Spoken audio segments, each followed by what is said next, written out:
ચાલો મિત્રો, આજે આપણે બનાવીશું ચણાની સબ્જી. તો ચણાની સબ્જી બનાવવા માટે મેં અહીં ચણા બાફી લીધા છે, કાંદો ટામેટું લઈ લીધું છે, થોડા કાજુ છે અને આદુ મરચાં ને લસણ છે. તો આપણે પહેલાં 1 ચમચી તેલ ગરમ કરી એમાં કાંદો, કાજુ અને આદુ મરચાં લસણને સાતરી લેશું. આપણે વધારે નથી સાતરવાના, એને 1 થી 2 મિનિટ સુધી સાતરી લેશું.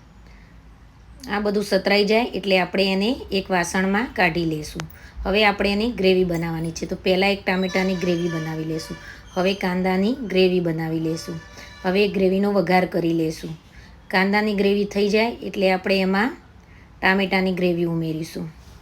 જુઓ, કાંદાની ગ્રેવી થઈ ગઈ છે, તો હવે આપણે એમાં ટામેટાની ગ્રેવી ઉમેરીશું. હવે બંને ગ્રેવીને મિક્સ કરી લેશું અને 1-2 મિનિટ સુધી થવા દેશું. ગ્રેવી બરાબર આપણે મિક્સ કરી લેશું. હવે આપણે એમાં મસાલા કરવાના છે.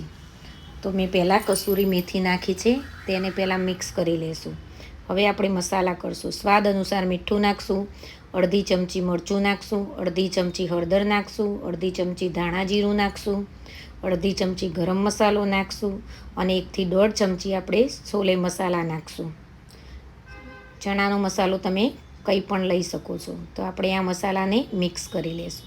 ગ્રેવી સાથે બરાબર મસાલા મિક્સ કરી લેશું. હવે ગ્રેવીને 2 થી 3 મિનિટ સુધી થવા દેશું. તેલ છૂટું પડી જાય એટલે ગ્રેવીમાં આપણે ચણા ઉમેરી લેશું. ચણાને ગ્રેવી સાથે બરાબર મિક્સ કરી લેશું. હવે એમાં અડધો ગ્લાસ આપણે પાણી રેડવાનું છે.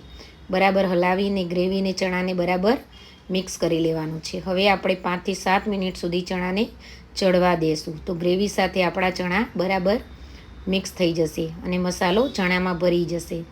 તો જુઓ, હજુ આપણે 2-4 મિનિટ સુધી થવા દેશું. તો આપણા હવે ચણા થઈ જવા આવ્યા છે. ચાલો, ઉપરથી આપણે લીલા દાણા નાખી દેશું અને 3-4 મિનિટ સુધી ધીમા તાપે રહેવા દેશું. ઢાંકીને 3-4 મિનિટ સુધી રહેવા દેશું. તો જુઓ, આપણી ચણાની સબ્જી બનીને તૈયાર છે. તો એને એક બાઉલમાં કાઢી લેશું. વિડીયો પસંદ આવે તો લાઈક કરજો અને તમારા મિત્રોમાં શેર કરજો.